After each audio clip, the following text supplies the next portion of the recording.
हम अपना काम कर चुके, 27वीं तरमीम पास हो चुकी, अब 28वीं की बात करें। मुल्क की तरक्की के लिए इस तरह की मजीद तरमीम भी करेंगे। सेनेटर फैसल वाडा के इस्लामाबाद में मीडिया से गुफ्तगू। कहा, मौलाना फजलुर रहमान से सियासत सीखते हैं, पुरअमन एहतजाज हर किसी का हक है, किसी ने गुंडागर्दी की सियासत की तो फेंटा लगेगा।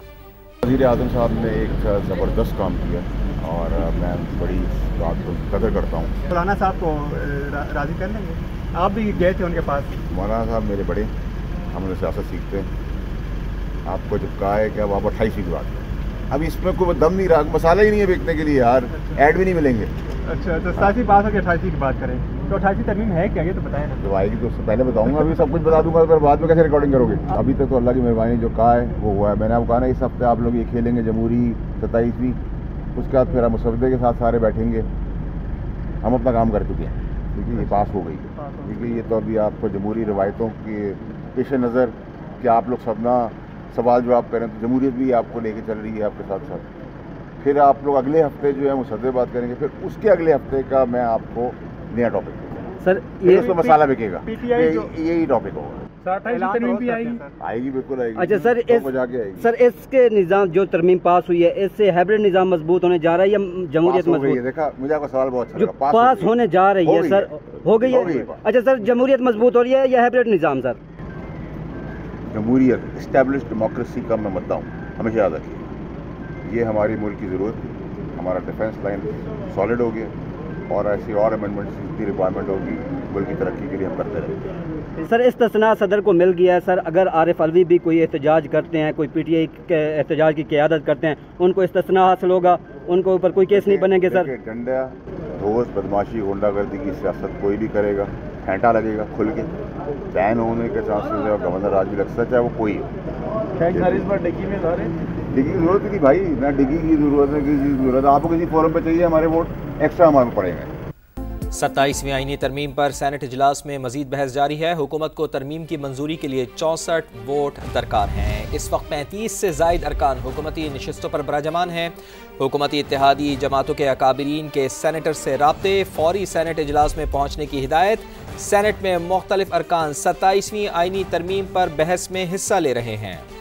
आपको बताते चलें कि 27वीं तरमीम का यह मामला है और 27वीं आईनी तरमीम पर सेनेट इजलास में मजीद बहस इस वक्त जारी है। हुकूमत को तरमीम की मंजूरी के लिए 64 वोट दरकार है। इस वक्त 35 से ज्यादा अरकान हुकूमती नशस्तों पर बराजमान है। हुकूमती इत्तेहादी जमातों के अकाबरीन के सेनेटर से राब्ते, फौरी सेनेट इजलास में पहुंचने की हिदायत जारी कर दी गई है। सेनेट में मुख्तलिफ अरकान 27वीं आईनी तरमीम पर बहस में हिस्सा ले रहे हैं। बेहजाद सलीमी हमारे साथ मौजूद हैं, उनसे मजीद जानते हैं। बेहजाद, बताएगा अब तक कौन कौन से सेनेटर्स इजहार ख्याल कर चुके हैं और इस वक्त ऐवान का क्या माहौल है?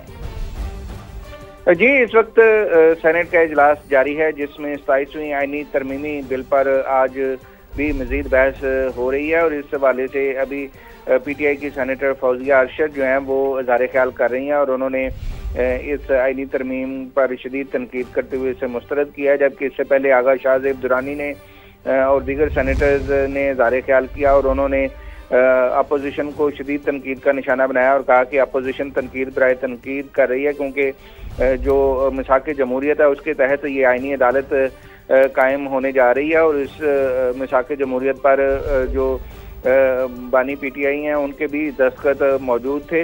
तो इस इजलास में अब तक ये सूरत हाल है कि इस इजलास में बहस का सिलसिला जारी है, जिसके बाद जो चेयरमैन हैं कायमा कमेटी बराए कानून और इंसाफ के, उनकी जानिब से इस हवाले से कमेटी रिपोर्ट पेश की जाएगी, जिसके बाद ही ये बिल मंजूरी के लिए ऐवान में लाया जाएगा। इस वक्त ऐवान में 35 से ज़ायद अरकान मौजूद हैं और हुकूमत को 64 अरकान दरकार हैं इस आईनी तरमीमी बिल की मंजूरी के लिए। इस वक्त बलूचिस्तान से आज़ाद सेनेटर नसीमा एहसान, सेनेटर अनवारुल हक काकड़ मुस्लिम लीग काफ के सेनेटर कामल अली आगा, PTI के सेनेटर दोस्त मोहम्मद खान, फलकनाज चित्राली समेत जो दीगर सेनेटर्स हैं इस वक्त ऐवान में मौजूद हैं और आज के इजलास में शिरकत के लिए तमाम अरकान को मुतल्लिका जो जमातों के कायदीन उनकी जानिब से हिदायत की गई है कि वो हिदायत दे दी गई है। ठीक है, बहुत शुक्रिया बेहजाद तमाम तफसीलात के लिए।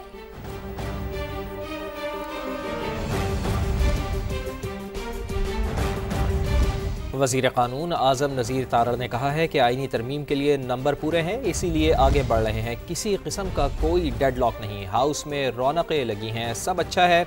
वोटिंग के लिए जमातें अपनी अपनी हिकमत अमली बना रही हैं, सब जमातों ने अपने अपने मेंबर्स पूरे करने हैं।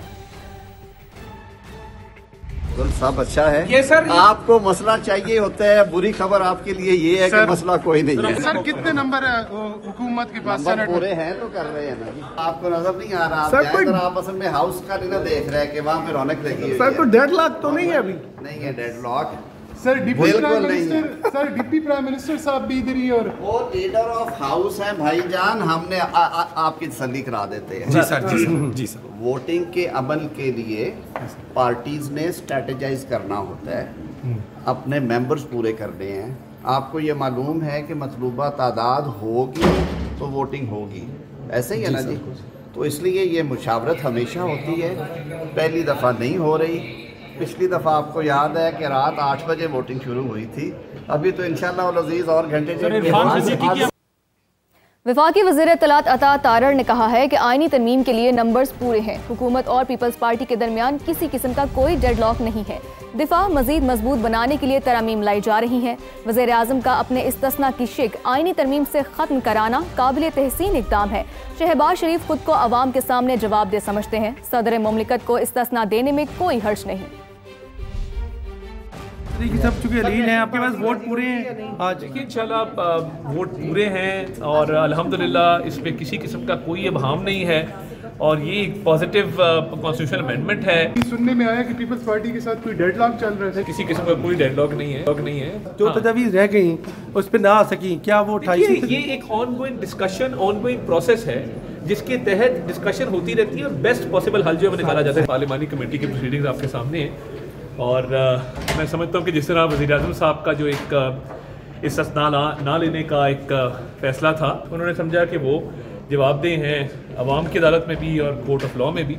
तो बाकी देखिए सारी तरमीम जो हैं गुड गवर्नेंस के लिए, वफाक के सूबों के साथ मजबूत रिश्ते के लिए और उसके साथ साथ एक दिफाई तौर पे पाकिस्तान को मजबूत करने के लिए, जंग जीतने के बीच जो है पाकिस्तान की दिफाई क़ुव्वत में इजाफा करने के लिए बड़ी एक सेर हासिल गुफ्तगू के बाद और बड़ी अच्छी तरमीम लाई। क्या सदर पाकिस्तान को अवाम के लिए जवाबदेह नहीं होना चाहिए? पूरी दुनिया में हेड्स ऑफ स्टेट्स जो होते हैं इंक्लूडिंग प्रेसिडेंट्स, आप अमेरिकन सिस्टम भी स्टडी करें तो उनको इम्यूनिटी हासिल होती है। तो मैं समझता हूँ कि इसमें कोई हर्ज नहीं है। सुप्रीम कोर्ट के होते हुए आईनी कोर्ट की क्या हैसियत होगी? पूरी दुनिया है उसमें कॉन्स्टिट्यूशनल कोर्ट का कॉन्सेप्ट है। हमारे यहाँ ये आज की डिबेट नहीं है, ये चार्टर ऑफ डेमोक्रेसी के वक्त से एक डिबेट चल रही थी कि कॉन्स्टिट्यूशनल कोर्ट्स होने चाहिए। PMLN का, पीपल्स पार्टी का और ANP का ये मुश्तरका मुतालबा था। कॉन्स्टिट्यूशनल मैटर्स होते कम हैं 5-10%, बट उन पे जो वक्त सर्फ होता है वो 50% से ऊपर है। तो आई थिंक ये एक as part of judicial reform, justice, इंसाफ की जो है जल्द और फौरी फराहमी के लिए ये एक ऐसा कदम है। 27वीं तरमीम पर प्रोपेगेंडा करने वालों की कोई फिक्र नहीं है। जमहूरियत डिरेल नहीं हो रही। अस्करी क़यादत हमारी डिफेंस लाइन है, इसे मजीद मजबूत करेंगे। सेनेटर फैसल वाडा की इस्लामाबाद में मीडिया से गुफ्तगू। कहा पुरअमन एहतजाज हर किसी का हक है, लेकिन वो एहतजाज अपने अपने इलाकों में करें। प्रोपेगेंडा करने वाले, एहतजाज करने वाले, उनकी राय भाड़ में जाए, हमें उससे कोई फिक्र नहीं, वो कोई भी हो। और ना जमहूरियत डिरेल हो रही है और जो अस्करी क़यादत है वो हमारी डिफेंस लाइन है, हम उसको जितना मजबूत करना चाहते हैं उससे ज़्यादा करेंगे और कोई कमी पेशी होगी तो वो भी पूरी करेंगे। और ये जो आप कहते हैं कि अगर डंडे की सियासत होगी, अगर एहतजाज के लिए आएगा तो बैन भी हो सकता है, तो इसका मतलब है कि जमहूरी सियासी जमातों का एहतजाज का हक नहीं है? नहीं, आप मुझसे सवाल करें, मैं आपको बंदूक गोली मार दूँ, आपके कपड़े जला दूँ, आपकी गाड़ी जला दूँ, आप कैमरा तोड़ दूँ, तो ये क्या मैं सेनेटर में स्पॉन्सर कराऊँ? मैं कर सकता हूँ? नहीं कर सकता ना। कानून अपने हाथ में लेगा तो कानून का डंडा चले, सीधी सीधी बात है। देख रहे हो? नहीं, मैं बिल्कुल नहीं, मैं सिर्फ उनकी बातें सुन रहा हूँ और उसको आप इंजॉय करें। मैंने आपको कहा कि मकई और रेवड़ियों का सीज़न है सर्दियों में, उनको वो खिलाएँ। एहतजाज की सियासत जहाँ आपको जमहूरियत और आइन और कानून 15, 17 और 19 आर्टिकल में इजाज़त देते हैं, एहतजाज की इसमें रिस्ट्रिक्शन भी आपको लगा वो अपने इलाके में करें। फिर आप कहते हैं मॉब हम चल गए इस्लामाबाद में, चढ़ाई किसी का बाप भी नहीं कर सकता। 27वीं आईनी तरमीम, सीनियर वकला और रिटायर्ड जजेस का चीफ जस्टिस ऑफ पाकिस्तान को ख़त फुल कोर्ट मीटिंग बुलाने का मुतालबा कर दिया। तफसील जान लेते हैं। इस्लामाबाद से समग्र नुमाइंदे सुहेल रशीद हमारे साथ मौजूद हैं। सुहेल बताइए ख़त में क्या मुतालबा किया गया है? देखिए, ये खत सीनियर वकील फैसल सिद्दीकी की जानिब से तहरीर किया गया, जिस पर कुछ रिटायर्ड जजेस के नाम भी शामिल है। उन्होंने भी इसे दस्तखत किया है। जस्टिस मुशीर आलम उनमें शामिल गए और इस खत में यह मुतालबा किया गया है कि इस वक्त चूंकि एक 27वीं तरमीम जिसमें मेनली वो अदलिया से मुतल्लिक ही है, तो सुप्रीम कोर्ट को पूरा इख्तियार है कि वो इस पर अपना रद्द-ए-अमल दे। लिहाजा चीफ जस्टिस एक फुल कोर्ट मीटिंग फौरी तौर पर बुलाएं, जिसमें मुशावरत के बाद वो इस पर अपना रिस्पांस दें और अपना इनपुट भी देना सुप्रीम कोर्ट का इख्तियार है। साथ खत में ये लिखा गया है कि ये गैर मामूली हालात हैं जिनमें हम ये खत लिख रहे हैं, क्योंकि माजी में कभी भी कोई गवर्नमेंट पाकिस्तान में अदलिया को अपना मातहत अदारा बनाने की ना तो कामयाब हुई, ना ही ऐसी कोई कोशिश की गई। और अगर चीफ जस्टिस मुतफिक हैं ये पहली बार ऐसा हो रहा है, तो फिर बतौर अदारा और अदलिया के सरबराह के उनका ये इख्तियार है कि वो इस पर अपना रद्द-ए-अमल दें। लिहाजा फौरी तौर पर फुल कोर्ट मीटिंग बुलाई जाए, वरना चीफ जस्टिस जो मौजूदा है वो आखिरी चीफ जस्टिस पाकिस्तान कहलाएंगे। ये खत भेजा गया 2 सफ़ात पर मुश्तमिल ये खत है जो सीनियर वकला और रिटायर्ड जजेस की जानिब से लिखा गया है। जी, बहुत शुक्रिया आपका सुहेल।